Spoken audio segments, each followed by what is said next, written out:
jox benn misaal Dakar Dem Dikk xam nga ñaata employé lañ fa def 2814 CDI déglu leen baax li may wax ak 327 prestataires boo ko boolee mi 3122 te moo ne bi ñu bëggee yóbbu bus yi ci tabaski dañoo obligé jëli ay militaires ndax chauffeur yu doyul est-ce que yéen a ngi dégg li may wax waa personnel boobu ñan la te ñëpp ay CDI lañ am nag toog ndax directeur bu ñëw yóbbu frigo indi ay nitam directeur bu ñëw yóbbu finalement congélo yu fees chambre froide yu fees lépp fees masse salariale 1,2 milliard par mois waaw ngeen yaakaar ne ngeen te xam ngeen ne est-ce que xam ngeen ne suñu impôts yooyu moom la ñuy comp di jox saa su nekk fay déficitu exploitation bi de 18 milliards parce que service public la mbokk yi Dakar Dem Dikk ci situation boobu noonu lañ ko fekk dette bi mu am ci ay affaire fisc ak yooyu rek pour te dire que dafa bokk ci daanaka ñu daawul fay fisc 95 milliards chiffres yi may wax yëpp yu ñu consigné la teg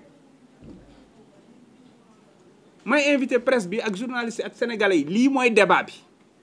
nañu wax li nga xam ne moo yàqu ci réew mi te ñu wax ñun fan la ñuy jëlee alal ji ñu koy defaree ñu nekk ci waxtaan yooyu moo gën diversion yi ñeen ñi def nga xam ne ay jouekatu série lañu kon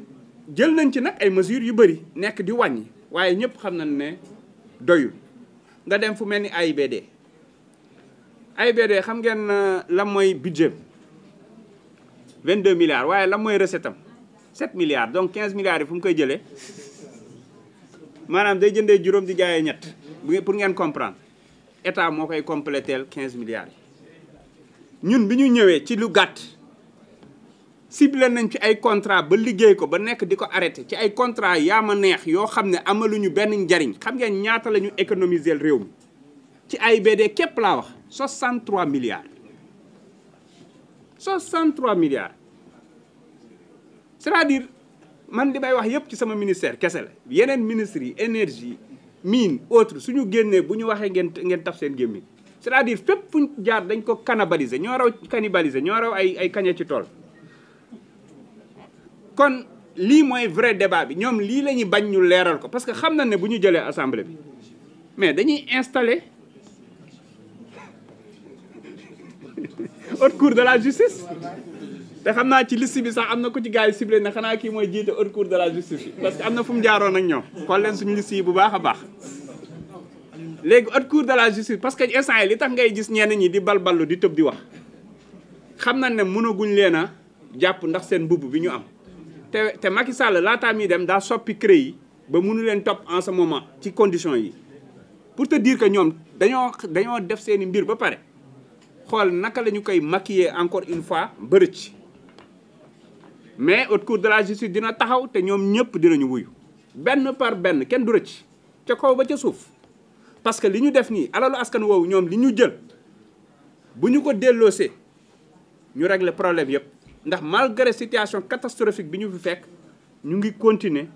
di tenir réew mi dox ndax ingéniosité équipe yi ñu yore ñu leen di rendre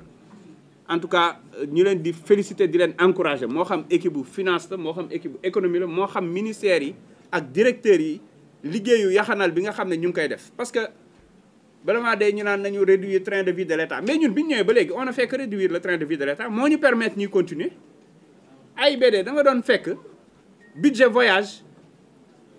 mais c'est extraordinaire ce que je suis en train de vous dire c'est-à-dire que dañ doon fo ci alalu askan wi parce que budget voyage ci lu gàtt rek ñu def lu mat 80 millions ñun même période c'est-à-dire premier semestre 80 millions ci voyage AIBD maanaam 1er janvier ba 31 mars ñun avril ba août comparé à ñoom économiser nañ ñun 55 millions astafurlah kon pour vous dire que ci dynamique bi ñu nekk noonu lañ ko defee ci téléphone bi ils étaient à 19 millions par mois ñu réduire ci 10 millions déjà te ça va continuer encore une fois c'est ça les vrais débats ñoom loolu la ñuy bañ moo tax yii ñuy déposer ay recours yeeg yooyu yëpp diversion la te ma wax leen am na si ñoom ñoo xam ne gëm naa ne bëgguñoo dem élection de ñun duñu xalaatuñoo def recours parce que dañoo bëgg ñoom ñëpp ñu boole leen mbër muy nu mu ko doon waxee ah seen ba nee na way juróom da leen daan boole bañ mat fukk mu làpp leen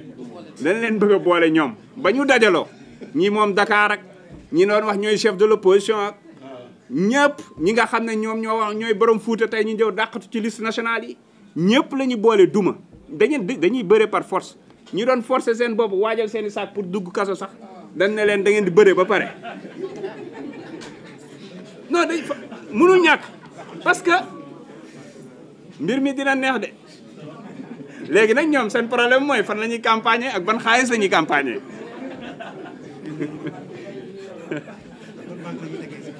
fan la ñuy dugg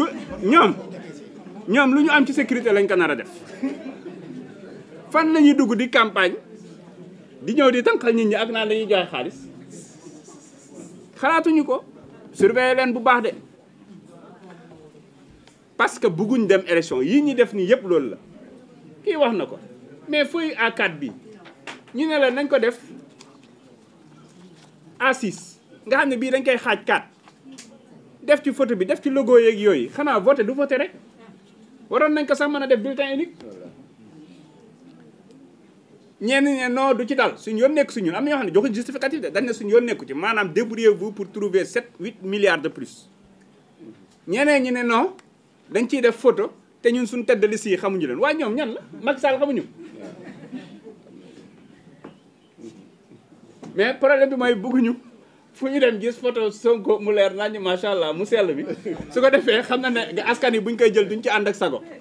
te loolu sax mënoon na doon seen atu parce que xam naa am ñoo xam ne bëgg nañ ko boo xam ne au lieu ñu jël ko dugal ko ci enveloppe bi tam ñu jël ko yóbbaale ko pour te ko seen mais pour vous dire que juste ñoom ci caaxaan yi ñu nekk mais bëgg bëre bañ bëre